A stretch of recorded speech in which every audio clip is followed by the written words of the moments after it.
Bueno, buenos días. Lo primero, agradecer a la organización y al Ayuntamiento de Vila-real la invitación para estar aquí. Me interesa siempre hablar de transparencia en cualquier foro, pero me interesa particularmente cuando se trata de foros como estos, de ayuntamientos, de gente que realmente está intentando, digamos, luchar por la transparencia, hacer que las cosas mejoren, ¿no? En ese sentido, pues creo que el proyecto del Ayuntamiento, por lo que he conocido, desde luego es muy interesante y ojalá que haya más de este estilo, ¿no?, en toda España, que realmente lo necesitamos. Yo quería, más que hacer una exposición técnica, hacer una reflexión un poco del contexto en el que aparece en nuestro país la Ley de Transparencia y las implicaciones que pueda tener. Me han preguntado si traigo PowerPoint. No traigo PowerPoint, traigo básicamente un rollo que espero que no sea demasiado tal. En cualquier caso, lo que sí me gustaría es dejar después un espacio para preguntas o para un cierto coloquio, porque creo que también es interesante escucharles a ustedes, ¿no? Y yo, en primer lugar, lo que querría decir es un poco… Vargas Llosa suele decir, hablando de la calidad de una democracia, que para saber la calidad de una democracia basta con ver sus periódicos. Entonces, parafraseando un poco esta idea, yo creo que para saber qué tipo de democracia o de buen gobierno tiene un país, hay que ver también qué grado tiene de transparencia. En este sentido, yo creo que tanto en España como en Europa estamos viviendo un momento muy especial. Ya lo han mencionado también los otros ponentes, en el sentido de que estamos viviendo un momento no solo de crisis económica, sino claramente de crisis institucional y de crisis política. Y esta crisis tiene mucho que ver con la falta de confianza en las instituciones, ya lo han mencionado, la falta de credibilidad, el alejamiento de la clase política de las preocupaciones de los ciudadanos. Esto se pone continuamente de relieve en las encuestas del CIS. No es solo un problema en España, también es un problema a nivel europeo, pero quizá en España lo estamos viviendo con una cierta intensidad o con una mayor preocupación. Está también muy ligado al descubrimiento de casos de corrupción, que yo me atrevo a calificar de una corrupción sistémica, de una corrupción, digamos, generalizada. Y, a su vez, con una cierta crisis de lo que sería la democracia representativa, la que hemos vivido todos estos años, en el sentido de que se produce esta desconfianza, este alejamiento de nuestros representantes, esta sensación de que nuestros representantes, como se ha dicho en algunos movimientos, no son realmente tales, ¿no? Se dice no nos representan, viven un poco alejados de nuestras preocupaciones, de lo que los ciudadanos pensamos que es importante.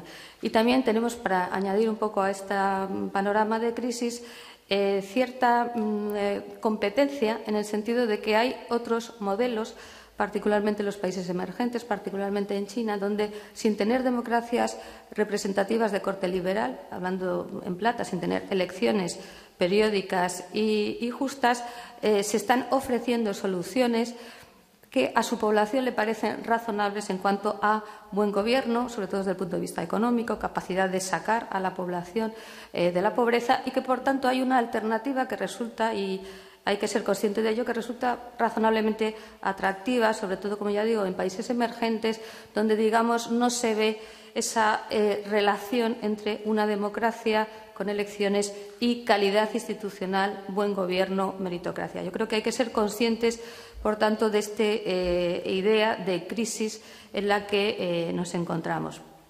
Y, en este sentido, hay que citar también los estudios que se han hecho en torno a la relación entre el buen gobierno y lo que sería una democracia de calidad.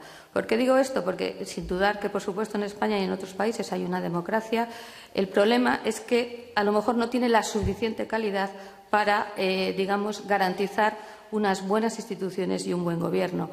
¿Qué entendemos por tener la suficiente calidad? Bueno, pues tener un sistema de contrapesos, un sistema de rendición de cuentas, una transparencia, una neutralidad de las instituciones. Sin esto nos podemos encontrar que, teniendo una democracia, como ya digo, con elecciones y, por tanto, con esa legitimidad de origen, podemos no tener suficientemente garantizada buenas instituciones, buen gobierno, una meritocracia, digamos, estos elementos adicionales que hacen que realmente la democracia pueda producir un buen gobierno. Es decir, Las malas noticias es que los estudios internacionales, particularmente cito siempre los del Instituto de la Calidad del Gobierno de Gotemburgo, en Suecia, porque han hecho unas series bastante interesantes al tema, las malas noticias es que simplemente tener elecciones periódicas y libres no garantiza tener un buen gobierno. Hacen falta más cosas y algunas de estas cosas están muy relacionadas con la transparencia.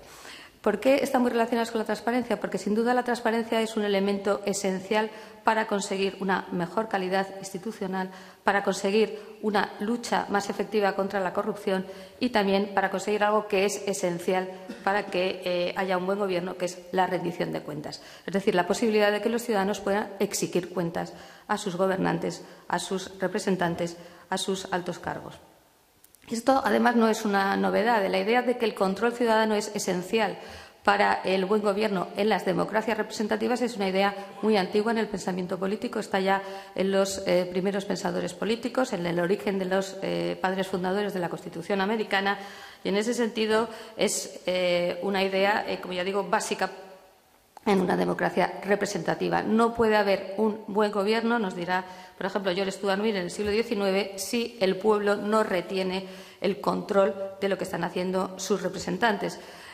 Si renuncia a tener este control, se entrega a la tiranía. O también James Madison, uno de los padres fundadores de la Constitución americana, nos dice que aquellos que se quieran gobernar a sí mismos deberán armarse con el poder que el conocimiento ofrece. Un gobierno popular sin información popular o sin los medios para conseguirla es el prólogo de una farsa o de una tragedia o de ambas. Desde este punto de vista, por tanto, la transparencia es esencial porque es lo que permite que el ciudadano esté bien informado acerca de lo que están haciendo sus representantes y, por tanto, tome decisiones en cuanto a la rendición de cuentas. Y también, por terminar con las citas, como decía el insigne jurista americano Louis Brandeis, que fue miembro del Tribunal Supremo, si el cargo más importante de una democracia es el del ciudadano, el ciudadano, para poder ejercer bien ese cargo, tiene que tener una información de calidad acerca de lo que se está haciendo. Por tanto, como ya digo, la transparencia, sin ser un remedio mágico o un bálsamo de fierabrás, es una idea con un enorme potencial transformador de la cultura política de una sociedad o de una administración. Yo suelo decir que es un caballo de Troya en el seno de sistemas políticos y administrativos cerrados por este potencial que tiene. ¿Y qué tipo de sistema político y administrativo tenemos en España? Pues yo lo suelo decir cuando doy charlas, yo creo que tenemos efectivamente un sistema político y administrativo todavía cerrado, donde lo que predomina es una cultura de la opacidad, si bien esto es lo que está cambiando, estamos intentando que cambie. ¿Por qué se caracterizan estos sistemas? Lo ha comentado también antes el alcalde. Es un sistema donde la información pública se considera propiedad de los cargos públicos o de los ciudadanos, donde hay una desconfianza acerca de los propios ciudadanos, o el político de sus electores, o el funcionario de sus ciudadanos, donde se prefieren los acuerdos más bien en la sombra o entre bambalinas, donde los lobbies que existen prefieren no registrarse o no ser transparentes, sino, digamos, llegar a los políticos o a los funcionarios, pues, digamos, de forma poco clara, donde predominan las relaciones personales sobre las relaciones institucionales, es decir, es más importante a quién se conoce que qué se conoce, como dicen los anglosajones. En definitiva, se dan una serie de elementos que nos hacen pensar que estamos ante una cultura, como insisto, de la opacidad, de un sistema político y administrativo cerrado. Otra cosa también muy importante es también que el hecho de que donde hay más opacidad es normalmente aquellos aspectos donde vamos a encontrar más problemas de corrupción y más problemas de despilfarro o simplemente de mala gestión. Esto no es en absoluto una casualidad, ¿no? Si analizamos los escándalos de corrupción o simplemente de despilfarro que hemos vivido y estamos viviendo en nuestro país, veremos que se refieren siempre a ámbitos donde hay poca información o ha habido poca información pública, ya se trate de financiación de partidos políticos, ya se trate de contratos a dedo, de cargos de confianza, de nepotismo, de puertas giratorias, lo que llamamos revolving door. Vamos a ver siempre donde son ámbitos donde hay o ha habido muy poca, todavía sigue habiendo muy poca información pública. Y, como digo, esto no es ninguna casualidad porque, lógicamente, la sensación de que no se va a saber, no se va a conocer no va a pasar nada, es una sensación, lo que podríamos llamar una sensación de impunidad, es evidentemente algo que incrementa este riesgo de corrupción o simplemente de despilfarro o de mala gestión.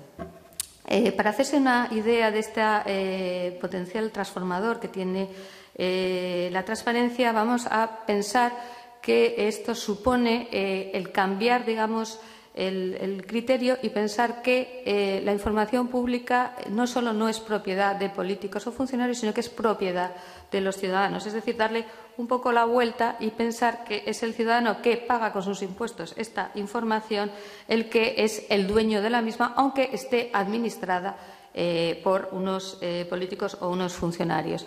Con esto damos la vuelta, como ya decía, al principio general, así lo establecen algunos ordenamientos jurídicos, no nuestra ley de transparencia, que es menos ambiciosa que otras, en el sentido de presumir que toda la información pública es información que hay que proporcionarle al ciudadano y que, digamos, los supuestos o las limitaciones son la excepción.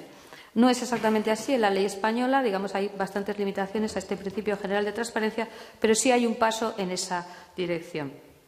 ¿Por qué la información pública es propiedad de los ciudadanos? Porque es esencial, como decía antes, para facilitar la rendición de cuentas. Si el ciudadano no tiene información pública, no sabe si las cosas se están haciendo bien, si se están haciendo mal o cómo se están haciendo. Y, por tanto, la idea, como ya digo, es que los ciudadanos, las empresas, tienen derecho a saber cómo se gestiona, cómo se administra, cómo se gasta su dinero, que es dinero público, el dinero de sus impuestos, y, por tanto, cuáles son las buenas políticas, los buenos gestores, cuáles son las malas políticas y los malos gestores, básicamente para poder actuar en consecuencia. Si no se tiene esa información, es imposible, insisto, exigir la rendición de cuentas, sin la cual no es posible el buen gobierno.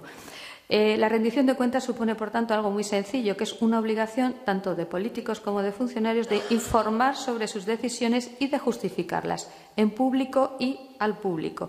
Y, en paralelo, la capacidad que tienen que tener los ciudadanos de sancionar a los políticos y los gestores cuyas conductas o cuyas actuaciones entiendan que no son correctas, tanto desde el plano político como en el plano jurídico. Yo creo que aquí siempre es una idea que también repito mucho, hay que diferenciar siempre responsabilidades políticas que no tienen por qué estar asociadas a la comisión de delitos ni a la comisión de actos ilícitos, simplemente se puede ser un muy mal gestor, haber despilfarrado dinero, haber actuado, digamos, de forma negligente o ineficiente y tener una responsabilidad política sin necesidad de que, además, se haya cometido algún delito o alguna infracción administrativa que dará lugar, en este caso, a responsabilidades jurídicas, ya sea de tipo administrativo o de tipo penal. Por tanto, necesitamos esa información sencillamente para saber cómo se está gestionando el dinero de nuestros impuestos y poder exigir esas responsabilidades. En definitiva, y en este sentido también en la línea de lo que decía el alcalde, los ciudadanos tienen que tener una información para poder estar vigilantes y asegurarse, y esta es una idea que creo que es esencial, que el poder político se está ejerciendo en beneficio de todos, de los intereses generales y no en beneficio de unos pocos, ya se trate de las cúpulas de los partidos, se trate de los afiliados, se trate de grupos de interés, se trate de familiares. Y, por tanto, es imprescindible, como ya digo, insistir en esa idea, que se pueda disponer de la información para que se sepa si realmente las actuaciones se están haciendo en interés de todos o en interés de unos pocos y con esa falta de transparencia que antes decía. Tenemos, además, otra idea que también se ha mencionado antes, ligada a la transparencia, que no es solo esta idea del control y de la rendición de cuentas, es también la idea de la participación. Es una idea, digamos, más en positivo. La transparencia también es una herramienta para, una palabra que se usa ahora mucho, es el empoderamiento de la ciudadanía. Como digo, no solo ya para controlar, que es esencial, sino también para participar. Esta es una idea quizá más reciente.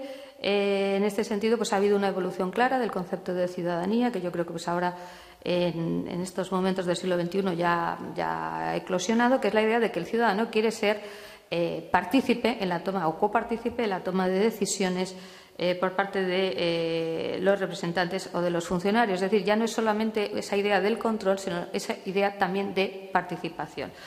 Esto es una idea también interesante en la medida en que nos estamos moviendo en un mundo donde la participación la hacemos continuamente y a todas horas, pues a través de las redes sociales, a través de Internet. Estamos continuamente participando en el sentido de proporcionando nuestra opinión, ya sea en foros o incluso en temas tan del día a día, como puede ser dando nuestra opinión sobre un determinado hotel donde hemos ido, un determinado viaje, un determinado médico. Estamos haciendo constantemente esto gracias a las redes sociales, a las nuevas tecnologías, y la idea es que también queremos hacerlo en el mundo que, en definitiva, nos afecta directamente, que es el mundo de la política o el mundo de, la gestión de los asuntos públicos. Yo creo que esta es una idea también que ha venido para quedarse, lo mismo que ya es difícil, por así decirlo, sobre todo para las nuevas generaciones, pensar en ser un ciudadano pasivo, ¿no? Alguien que recibe información y que no opina, ¿no? O que lee un periódico y no contesta, o que no da su opinión. Yo creo que también hay que entender que vamos a un mundo, estamos ya en un mundo donde los ciudadanos quieren opinar de forma muy activa sobre las políticas públicas, sobre las actuaciones públicas que se están llevando a cabo. Quizá el terreno donde es más fácil hacerlo es precisamente en el terreno local, ¿no? Donde de alguna forma hay una cercanía mayor con los intereses de los ciudadanos. Quizá nos sentimos más próximos a las decisiones municipales que a lo mejor a las decisiones del Gobierno de una autonomía, y queremos también opinar. Y cuando digo opinar no me refiero solo a decir si nos gusta o no nos gusta, sino dar también alternativas, incluso proporcionar información que puede ser muy relevante para el ayuntamiento, ¿no? Y esto no sé si se hace aquí todavía, pero se hace en otros países con naturalidad, desde, la decisión sobre dónde poner una parada del autobús, lo que hacer con un gimnasio municipal. Son cuestiones que interesan directamente a los ciudadanos y tienen, por tanto, que poder dar su opinión. Es más, también no solo su opinión, sino que a veces vamos a encontrar colectivos o personas individuales que van a tener especiales conocimientos sobre un asunto, y eso también hay que darles la oportunidad de reflejarlo. Es lo que podríamos llamar una opinión más de expertos, si se quiere, ya sea a título individual o a título colectivo, pero que también es muy atendible. Hay mucho conocimiento en la sociedad, hay mucho conocimiento en la ciudadanía, y, por tanto, hay también que darles la oportunidad de hacer llegar ese conocimiento, esas opiniones más expertas a los gestores públicos. En definitiva, los ciudadanos se hacen corresponsables de la toma de decisiones públicas, lo cual, sin duda, ayuda a legitimar mucho más esa toma de decisiones en la medida en que se han tenido en cuenta esas opiniones. Yo, por poner un caso, precisamente en relación con la tramitación de la Ley de Transparencia, donde, se nos pidió opinión a un conjunto de expertos, pues la Ley de Transparencia, yo creo que no sé si fue la primera, probablemente de las primeras leyes donde se abrió una especie de periodo previo a la entrada en las Cortes del anteproyecto de ley para pedir un poco opinión a la ciudadanía, ¿no? Y abrieron en la página web y la gente pudo opinar, y luego, además, en paralelo hubo una comisión de expertos en el Centro de Estudios Políticos y Constitucionales, que es un organismo que depende de Presidencia del Gobierno, y donde, allí se nos llamó más a las personas más en condición de expertos, porque, en la página web que se abrió en Presidencia del Gobierno era más para pulsar la opinión de la ciudadanía. Bien, con independencia de que no se nos hizo mucho caso, las cosas como son, por lo menos se hizo este proceso un poco de apertura, de ver la gente un poco de la calle qué opina, y luego ver también los expertos que opinan. Y luego también en la tramitación en el Congreso, y de nuevo sin mucho éxito, algo de éxito tuvimos, un poco más que en la etapa previa, se nos llamó también en la Comisión Constitucional del Congreso a una serie de personas para que también diéramos nuestra opinión sobre el proyecto de Ley de Transparencia. Yo creo que esta idea de facilitar la participación, en primer lugar, de los ciudadanos, como directamente afectados por las decisiones públicas, insisto, en el ámbito local es mucho más fácil todavía de hacer, y también de los expertos o de los técnicos que saben de una materia para mejorar la toma de decisiones, creo que es una idea muy interesante y algo que ha llegado para quedarse. Me parece que es complicado ir en contra de esta tendencia, porque, como ya decía al principio, es una cosa que hacemos continuamente en nuestra vida cotidiana, y con más motivo queremos hacerla en nuestra vida política o en esta gestión de los intereses de todos. Es lo que se llama una democracia deliberativa, es decir, la introducción de mecanismos de participación ciudadana en los mecanismos de toma de decisiones, que tienen, además,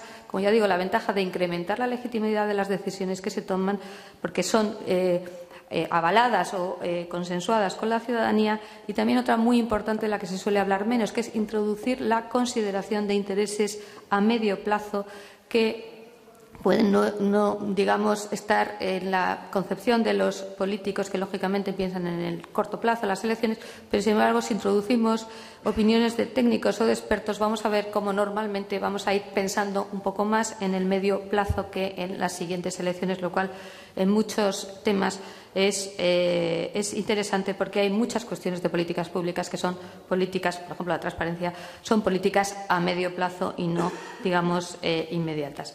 Y luego querría también mencionar, que también ha sido mencionado por el alcalde y por el rector, la importancia que tiene la transparencia para la regeneración institucional. Como decía al principio, yo creo que vivimos claramente en España un momento grave de crisis política e institucional. Esa desconfianza que tenemos en las instituciones, en toda y cada una de las instituciones, no hay ninguna que apruebe. Creo que ahora recientemente aprueba la jefatura del Estado, probablemente ligado al cambio que se ha producido hace un año, pero digamos tenemos todas las instituciones, la confianza en las instituciones bajo mínimo, por debajo del 5, y es muy difícil salir de una crisis de estas características sin recuperar la confianza en las instituciones. Para mí, un elemento esencial para recuperar la confianza en las instituciones es saber cómo funcionan de verdad, es decir, que las instituciones sean transparentes. En ese sentido, me parece que la opacidad o que negar los problemas de las instituciones o que pensar, y digo un caso también reciente que hemos vivido, el problema que ha habido en el Ejército en relación con, lo habrán oído, el caso de la capitana que sufrió un problema de acoso laboral, el hecho de negar que ocurren estas prácticas o de decir que el que denuncia estas prácticas ataca a la institución es, desde luego, un reflejo del problema que tenemos. Nada hay peor para una institución que la opacidad y, desde luego, el que haya malas prácticas y que se tapen, ¿no? Yo creo que eso es exactamente lo contrario de lo que hay que hacer. Dice Alejandro Nieto, el que finge ignorar que está saliendo humo es el mejor propagador del fuego. Por tanto, lo primero que yo creo que tienen que hacer todas y cada una de nuestras instituciones es hacer un ejercicio de transparencia, incluso si hay cosas en las que no salen demasiado bien, porque, claro, el problema real de la transparencia es que a veces hay cosas que, si las contamos, no nos dejan demasiado bien. Y en ese sentido yo suelo decir que cuando la transparencia resulta cómoda para una institución no lo debe estar haciendo muy bien. Es decir, cuando decimos cosas que nos resultan cómodas de decir, pues probablemente estamos diciendo cosas que no son muy relevantes para la ciudadanía o que ya se saben, ¿no? El verdadero reto para la transparencia es contar cosas que nos resulta un poco incómodo o que preferiríamos no contar, ¿no? Y yo creo que, en ese sentido, la medida de la transparencia de una institución es hasta qué punto está contando cosas que le pueden resultar incómodas, en el sentido de que se le puede, digamos, la ciudadanía, pues, hacer preguntas o pensar que no se están haciendo bien las cosas, ¿no? En ese sentido, insisto, la transparencia no puede ser algo parecido a una especie de propaganda institucional. Esto no tiene el menor interés para la ciudadanía, ni siquiera el menor interés para las administraciones. Y algo de eso hay, ¿no? Algo de eso hay, porque cuando uno ve las webs de muchos organismos, pues aquello se parece más bien a una propaganda institucional que a un verdadero ejercicio de transparencia. ¿Por qué es importante para la fortaleza institucional este ejercicio de transparencia? Porque, en definitiva, volvemos a lo mismo, cuando hay transparencia hay posibilidad de exigir rendición de cuentas y, sobre todo, por una cosa que es muy evidente, cuando se sabe que las cosas se van a saber, se actúa normalmente de forma distinta, no solo en el ámbito público, también en el ámbito privado. Y, por tanto, esa sensación de que si hago algo se va a conocer por la ciudadanía va a ser que yo sea enormemente más cuidadoso a la hora de tomar decisiones. Y vuelvo a poner un caso claro también de un organismo del Estado, que son los que conozco más, el Consejo General del Poder Judicial. Si se acuerda, pues hace unos años, hace pocos, hubo un escándalo con los viajes que realizó su presidente y que le costó la dimisión, porque eran viajes de carácter privado que se cargaban al presupuesto del Consejo. Bien, pues hoy lo que podemos decir, hay una política de transparencia muy fuerte del Consejo, en este caso en relación con los viajes de presidente y consejeros, que lógicamente viene del problema que hubo, tampoco es por otro motivo. Y es interesantísimo porque la partida de viajes en el año 2014 está por debajo de la tercera parte de la que había en el año en que se produjo el caso de Carlos Díbar. ¿Qué quiero decir con esto? Pues que los consejeros saben que se van a ver los viajes, dónde van y lo que se gastan, y, por tanto, el efecto ha sido inmediato, que es una caída importantísima en el presupuesto de los viajes de los consejeros. Otro ejemplo también, que además es mérito de una entidad de la sociedad civil, que algunos conocerán, se llama la Fundación Civio, es el caso de los indultos, ¿no? Pues a raíz de que esta fundación se ha puesto a picar todos los indultos que aparecían en el Boletín Oficial del Estado, y a raíz también de algunos casos de escándalo relativo a algunos indultos, pues el porcentaje de indultos en el año 2014 también, no sé exactamente ahora, pero la caída es exponencial. Es decir, ha habido la sensación de que se ha puesto el foco y, por tanto, el Gobierno a la hora de dar los indultos es muchísimo más cuidadoso y, por tanto, han caído enormemente los indultos y, en particular, los indultos en casos de corrupción. Por tanto, la transparencia funciona, esto es lo que les quiero decir, porque las personas saben que esto se va a saber y funcionan de otra manera.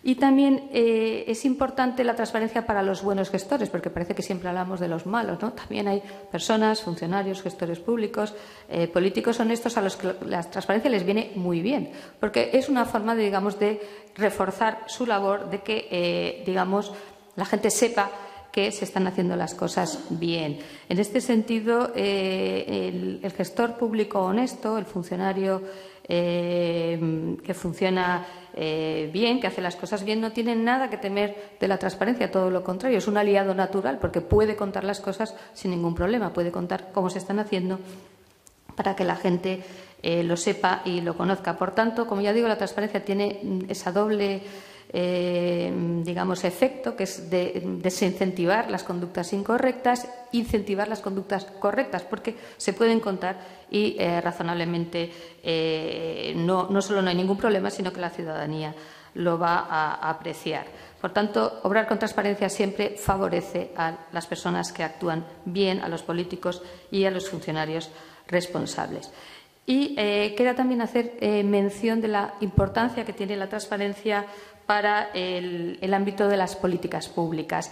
Se suele hablar menos de las políticas públicas. En España hay muy poca tradición de evaluación de las políticas públicas. Piensen que políticas públicas puede ser desde abrir un aeropuerto, como creo que tienen ustedes por aquí, que tiene pocos aviones o ningún avión, a una línea de AVE que es totalmente deficitaria, o el Plan E, por poner también un caso de un plan estatal que fue un absoluto desastre desde todos los puntos de vista. Estas cosas se hacen no por maldad, sino porque realmente no ha habido una evaluación de si esto había que hacerlo o no había que hacerlo, cuáles eran los pros, los contras, qué iba a costar, ¿no?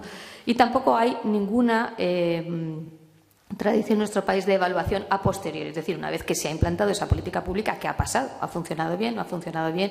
¿Ha conseguido sus objetivos? Por ejemplo, pensando en planes de empleo, si uno se gasta mucho dinero público en planes de empleo, lo mínimo es saber si han funcionado o no, ¿no? Esto no hay en España tradición. Y es muy importante también la relevancia que tiene la transparencia de nuevo en este terreno.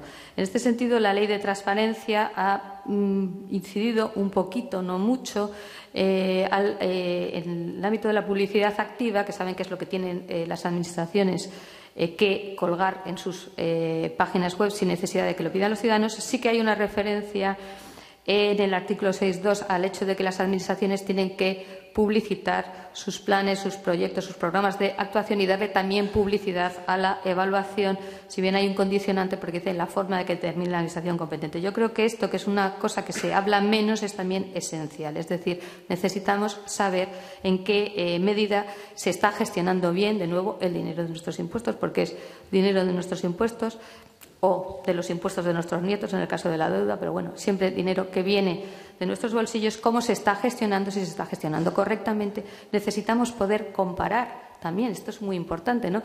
Cómo se está haciendo de bien en relación con otras administraciones o dentro de una administración con otros organismos. Comparar para mejorar, ¿no? Para copiar las mejores prácticas, para saber que podemos mejorar, que lo podemos hacer mejor. Es decir, que el tema de la transparencia en el ámbito de las políticas públicas que, insisto, se suele hablar menos, es también enormemente relevante. Y, por último, porque me gustaría, yo creo que también escucharles un poco a ustedes, es ver en qué medida todas estas cosas que son tan importantes, ¿no?, y eran ustedes pues evidentes casi, en qué medida estamos de camino a conseguirlas o por dónde andamos.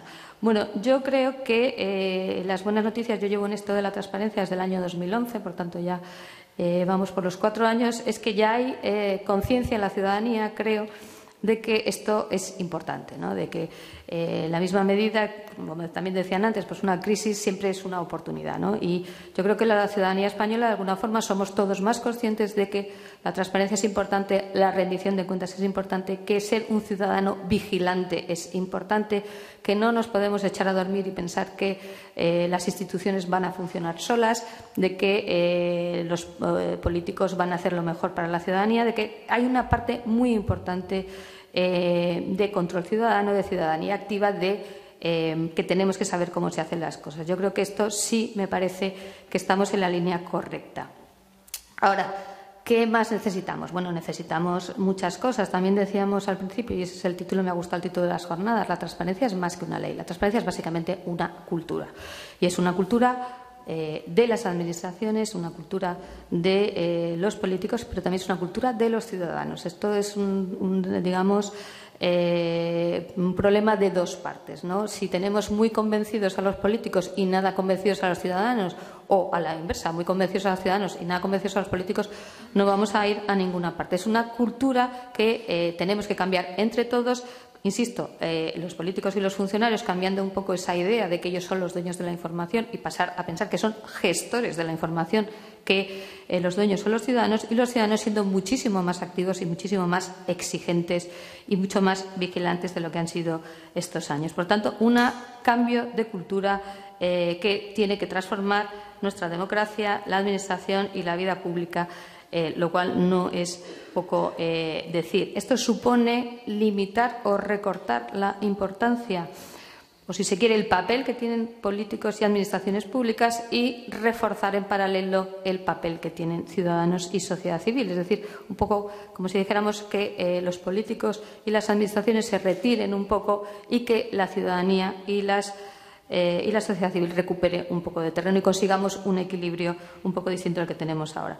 Y, por terminar, ¿en qué medida vamos a conseguir esto con la Ley de Transparencia?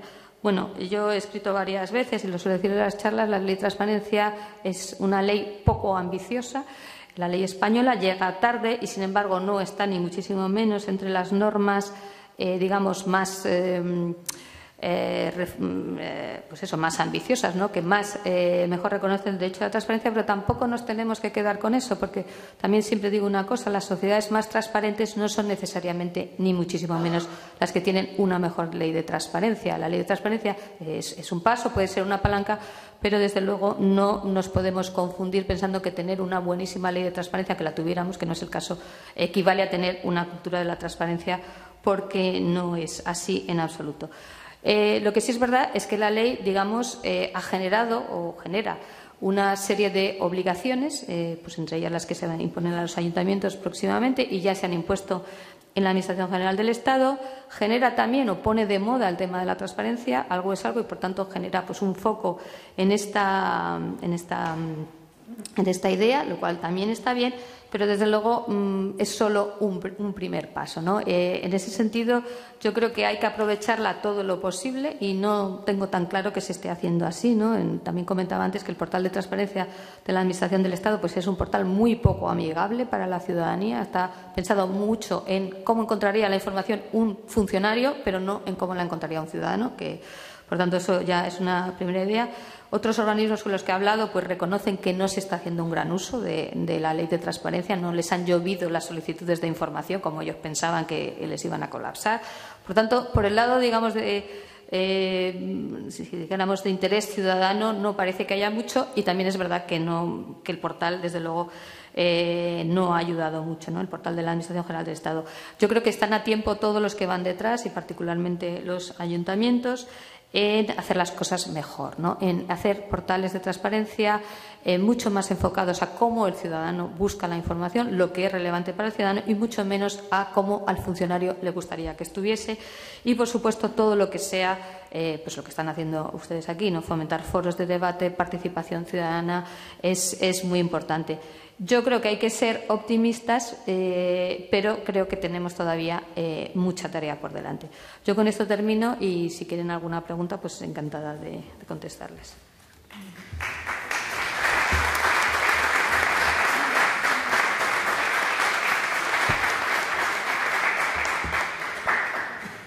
Hola, hola. Hay un micrófono por ahí. Si quieren pedir la palabra, levantar la mano y les pasamos el micrófono.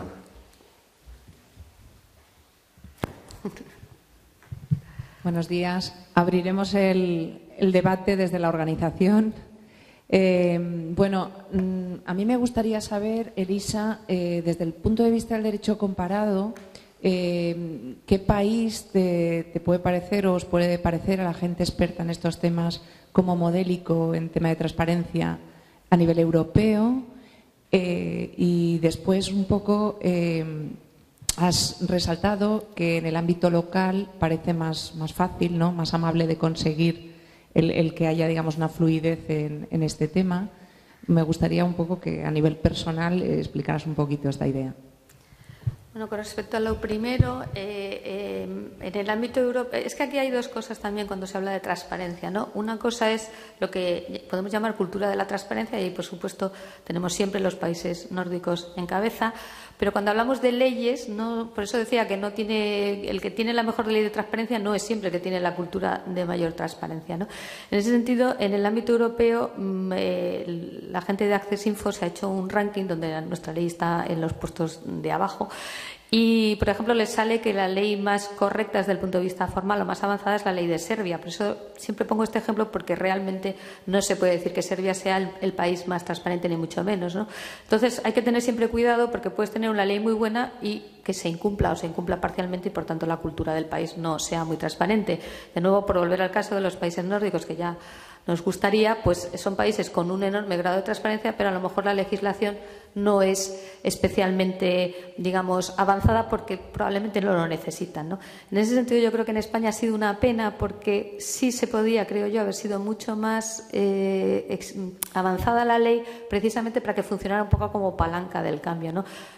Siempre mencionamos cuando nos hablan de leyes y la posibilidad de que los cambios vengan por leyes, pues siempre hay dos leyes que se mencionan, que es la de seguridad vial con el carné por puntos y la ley antitabaco, ¿no? Son leyes enormemente ambiciosas desde el punto de vista de lo que se pretendía conseguir y que efectivamente han cambiado la cultura en muy poco tiempo. Es verdad que la han cambiado a fuerza de unas sanciones tremendas, ¿no? Pero bueno, esto es digamos, una forma de cambiar la cultura muy evidente, ¿no? Si usted hace tal cosa, yo le pongo una sanción, se le cae el pelo y, lógicamente, la gente reacciona. Esto se podía haber hecho con la ley de transparencia y no se ha hecho. Una de las cosas más débiles de la ley, no sé si luego saldrá, es el régimen de sanciones, que es prácticamente inexistente. Con respecto a por qué... y otros países que tienen leyes de transparencia y que han hecho esto, también lo comentábamos antes, son dos países sudamericanos. A los españoles nos gusta pensar que estamos muy por delante de los países sudamericanos, pero hay dos países en concreto que yo son los que conozco más, que son Chile y México, que han hecho leyes enormemente avanzadas en materia de transparencia, precisamente por eso, porque como no tenían una cultura de transparencia, bueno, particularmente en México, pues se ha hecho un esfuerzo muy grande con la normativa, ¿no? Y yo creo que eso es quizá lo que es una pena que no se haya hecho en España, intentar que la ley fuera muy ambiciosa para que el cambio cultural fuese lo más rápido posible. Ayuntamientos, hombre, yo creo que todos los que vivimos en ciudades, aunque sean ciudades grandes, somos conscientes de que hay mucha información en los ayuntamientos que nos afecta a nuestra vida diaria y que, por tanto, tendríamos mucho interés en conocer, ¿no? Yo he puesto dos casos que son casos, además, sacados de experiencias municipales de transparencia, que son, pues, oiga, a mí me gustaría, si usted va a decidir una nueva línea de autobuses, pues vamos a ver dónde se pone la parada. Todo el mundo quiere tener la parada enfrente de casa, pero bien, como somos muchos, vamos a, digamos, ponernos un poco de acuerdo todos lo que es lo más razonable. Entonces yo creo que ahí hay mucha información pública que puede ser muy relevante para la ciudadanía, que por tanto el ciudadano puede tener ganas de participar o de opinar.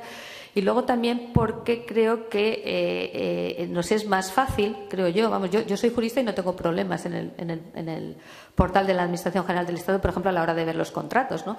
Pero para alguien que esté muy alejado de la Administración, realmente la información que se da allí sobre contratos es imposible, ¿no?, de entender. Yo creo que si en el ámbito municipal se hace, por ejemplo, en este mismo ámbito de los contratos, un esfuerzo por explicar qué se está contratando y con quién, pues no sé, el servicio de limpieza, las cosas que se contratan en un ayuntamiento, también se puede hacer un esfuerzo mayor que a lo mejor el que se hace, como digo, en la plataforma del Estado, donde realmente tienes toda la contratación pública, pero con la terminología, con la forma de ver las cosas de los funcionarios, que realmente para el ciudadano de a pie es muy poco amigable, ¿no?, muy poco entendible.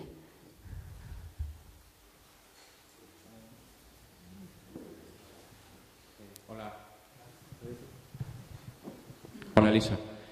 Aprovechando que estás aquí con nosotros, háblanos un poco de la Fundación Hay Derecho. Bueno, pues eso no tiene nada que ver con la transparencia, pero yo hablo encantada.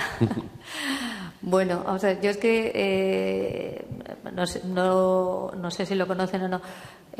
Formo parte de un grupo de juristas regeneracionistas, nos llamamos así, que hemos montado recientemente una fundación, Hay Derecho, que parte de un blog que se llama Hay Derecho y que la idea es muy sencilla y la ha apuntado también el alcalde, ¿no? Es una preocupación por la situación del Estado de Derecho en nuestro país. Es decir, en nuestro país hay muchas leyes que no se cumplen. Esperemos que la ley de transparencia no sea una de ellas. Y tenemos también un problema muy evidente de falta de igualdad ante la ley y de falta de independencia del Poder Judicial, ¿no? Esto a lo mejor le suena muy alejado de sus preocupaciones y de su día a día, pero realmente es una cosa muy importante, ¿no? Si tenemos jueces poco independientes o dependientes excesivamente del poder político, nos vamos a encontrar con que algunas conductas no van a estar, digamos, penalizadas o no van a ser sancionadas o van a prescribir y, por tanto, pues como decía antes el alcalde, no se van a poder defender bien los intereses generales frente a determinadas conductas que, digamos, son contrarias a los intereses generales. O si tenemos, digamos, personas que están por encima de la ley, vamos a decirlo así, ya sea una infanta o ya sea un político reconocido o un empresario con mucho dinero, pues digamos, tenemos un problema grave porque el Estado de Derecho es una conquista histórica. O sea, la idea de que todos estamos sometidos a la ley, las personas importantes en primer lugar, es una, como digo, una conquista histórica, algo que no era difícil de conseguir y que no podemos permitir que se pierda bajo ningún concepto. En cualquier caso, tenemos una página web que yo les invito a visitar, que es la de la Fundación Hay Derecho, y el blog Hay Derecho, donde contamos un poco, llevamos 4 años y estamos un poco contando todas estas cosas. Y gracias por la pregunta.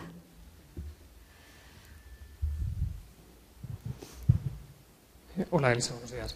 Quería hacerte una consulta respecto al contenido que tiene que tener el portal de transparencia. La ley es bastante clara y distingue, grosso modo, 3 bloques. Hay un bloque institucional, hay un bloque económico, jurídico y un bloque económico. Está claro que en el primero estarían los currículums, las retribuciones, en el segundo estaría el tema urbanístico, contratos, convenios, en la última parte estaría presupuesto, liquidación, etcétera. Pero hay 2 partes que no sé cómo resolver y que no he encontrado hasta la fecha en ningún sitio. En el primer bloque estaría el tema de los indicadores y en el último bloque estaría el tema de la calidad. ¿De la, perdón? De la calidad. La ley sitúa que tenemos que tener unos indicadores. Los indicadores me parece que se están confundiendo con los de Transparencia Internacional, los 80 ítems que publican. Y no he visto ningún ayuntamiento, ni los más punteros en la materia, que en sus portales haya establecido indicadores de gestión de sus servicios, ni cómo mide la calidad de los servicios que prestan. Quería saber si sabes alguna cosa al respecto o alguna solución para ello. Bueno, sí, es un tema interesante. Es un poco lo que comentaba con respecto a las políticas públicas. Es que eso está realmente en mantillas. Por eso lo he sacado, porque cuando se habla de transparencia se suele un poco dejar de lado el tema de cómo se están prestando los servicios públicos, indicadores. Entiendo que te refieres a indicadores de calidad de esos servicios. Y a mi juicio que es una cosa que debería estar en los portales de transparencia. Otra cosa es que, como he dicho, en la ley realmente, si te fijas bien lo que dice, parece que se deja un poco a un posible desarrollo posterior, no lo dice claro, ¿no? Dice algo así como los términos en que las administraciones competentes determinen. Por tanto, no parece que tendría que haber un desarrollo posterior, no sé si bien vía reglamentaria o qué vía, para que se supiese exactamente eso cómo se tiene que hacer. Pero desde luego, a mi juicio, tiene que estar, vamos, me parece bastante esencial que esté. Lo que pasa que realmente parece que la ley está pensando en que haya un desarrollo de algún tipo posterior, que yo, si te soy sincera, no sé ahora mismo si se está contemplando o no. Se supone que se está haciendo el reglamento de desarrollo de la ley, pero reconozco que no sé si esta es una de las cuestiones que se están analizando, pero desde luego es un elemento esencial, porque claro, los indicadores de transparencia internacional están muy bien, pero son otra cosa, son indicadores de la propia Organización de Transparencia Internacional, que me parece muy adecuado que los ayuntamientos, sobre todo los ayuntamientos que salen bien, los pongan en sus portales de transparencia, pero no es lo que está pidiendo la ley de transparencia, claramente.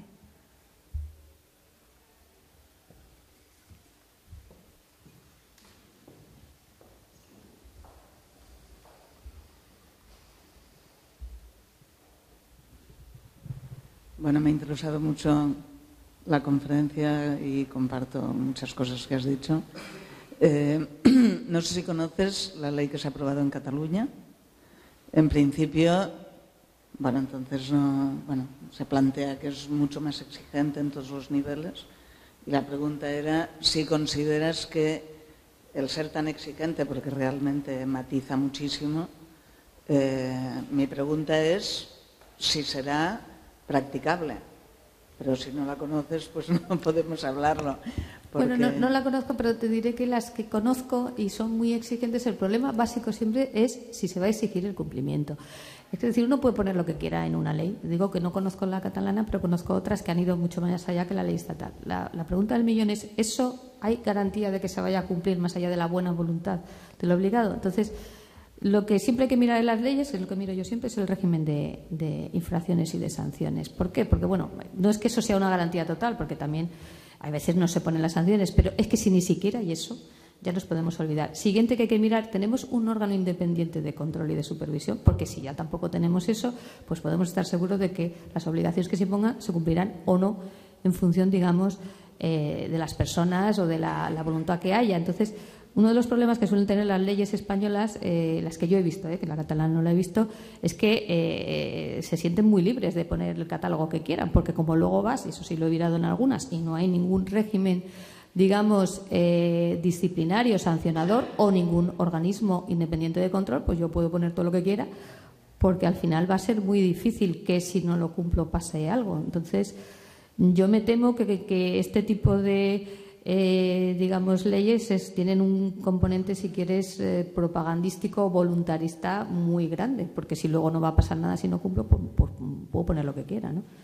Desde el desconocimiento de la letra pequeña, pero vamos, no creo que sea muy diferente de otras que han sido también muy ambiciosas en España.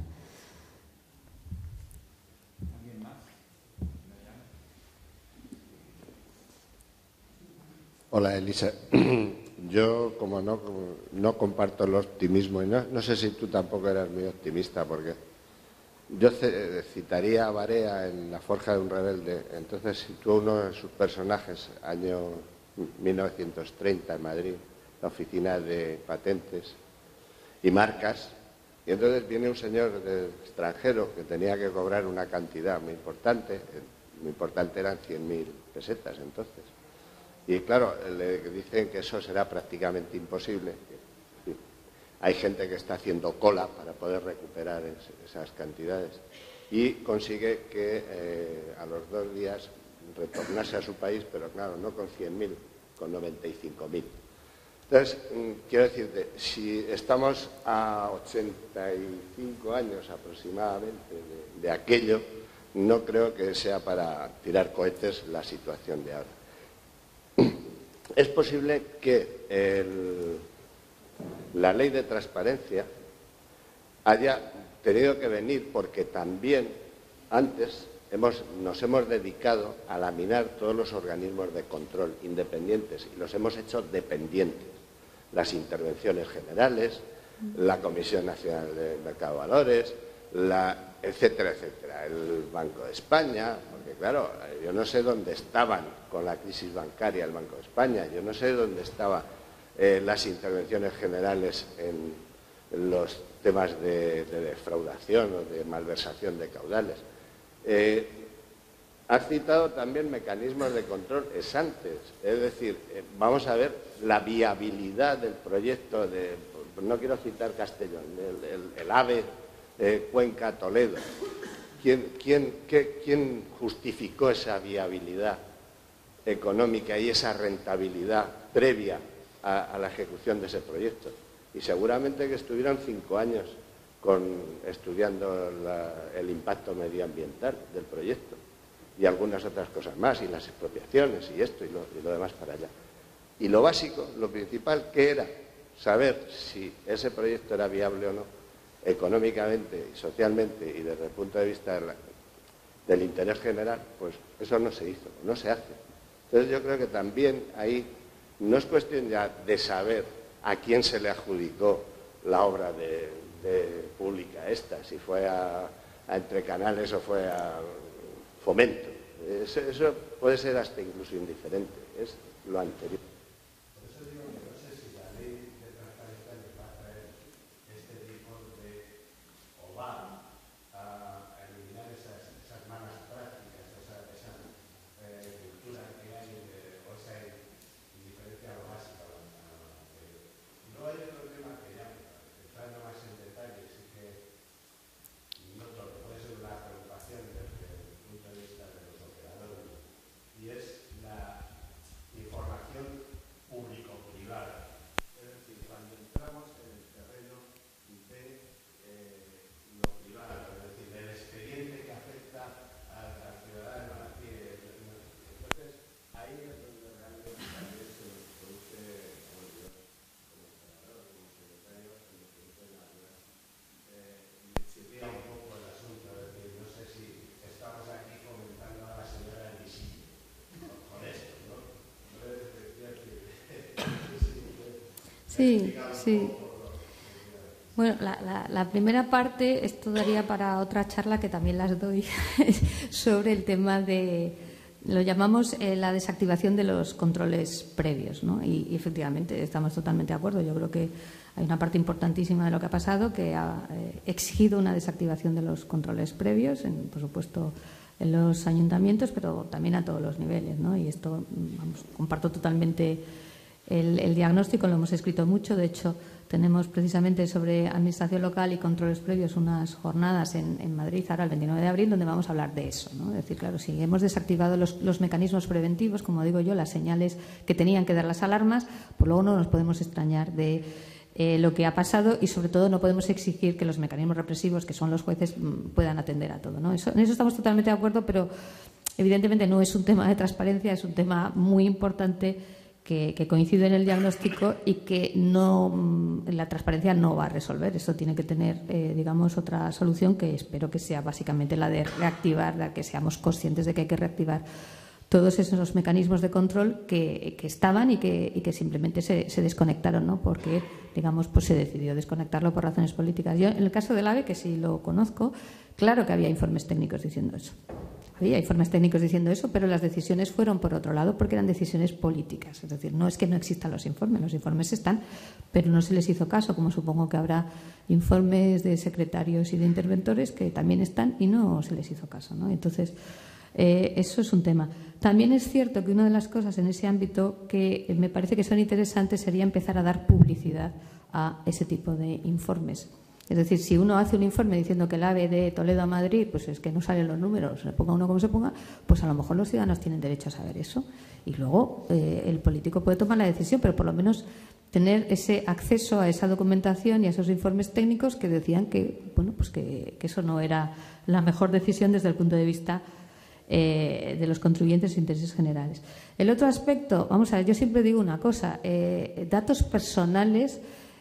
Yo soy funcionaria, yo no veo tantos datos personales en los expedientes administrativos, lo que veo son datos de empresas, pero los datos personales protegidos son los datos de las personas físicas. Digo siempre esto porque como veo siempre mucha confusión, digo, vamos a ver, que aquí lo que se protege son los datos personales de las personas físicas, no los datos de las empresas.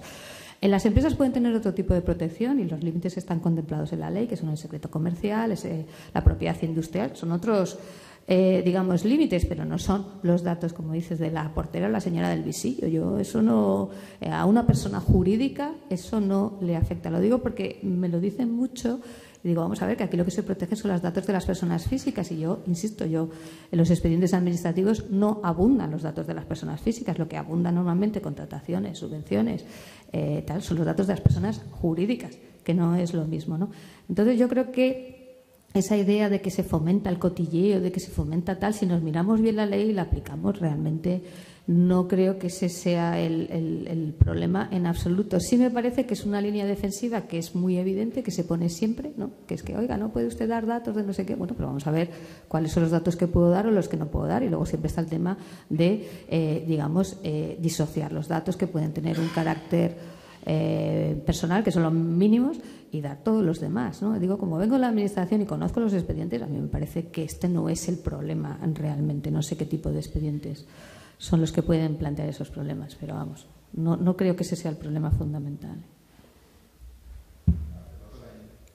Puede ser.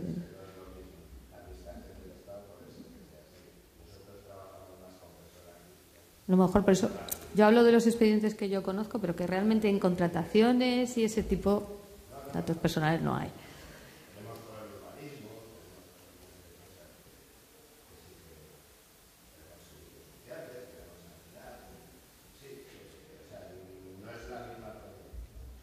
Puede ser, puede ser.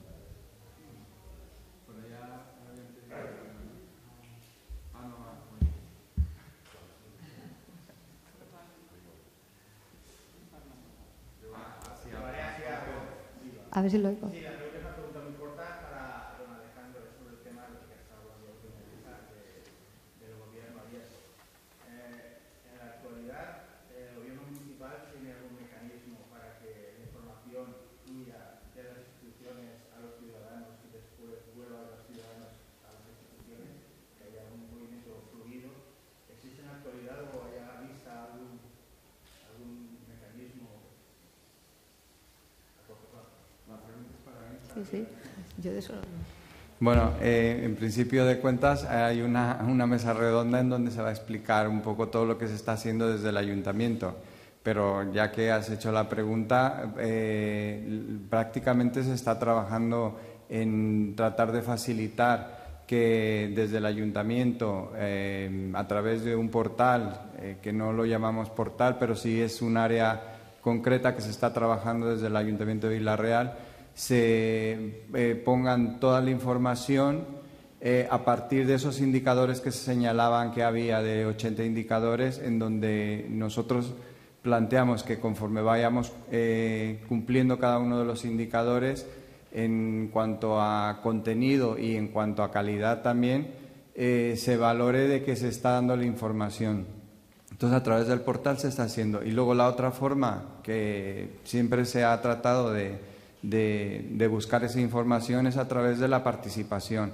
O sea, a través del Consejo de Participación Ciudadana o a través de los diferentes consejos que existen en Vila-real, pues tratar de trabajar, y allá donde no hay consejos, tratar de desarrollar las actividades con la participación de las asociaciones, con la participación del comercio local, con la participación de todas las entidades que se requieren de ello, ¿no? Y es un poco, estamos ahí tratando de recoger, y cada regiduría lo está haciendo de una manera o de otra. Entonces, ya del tema un poco más de lo que estamos trabajando en transparencia, en la mesa se explicará más abiertamente.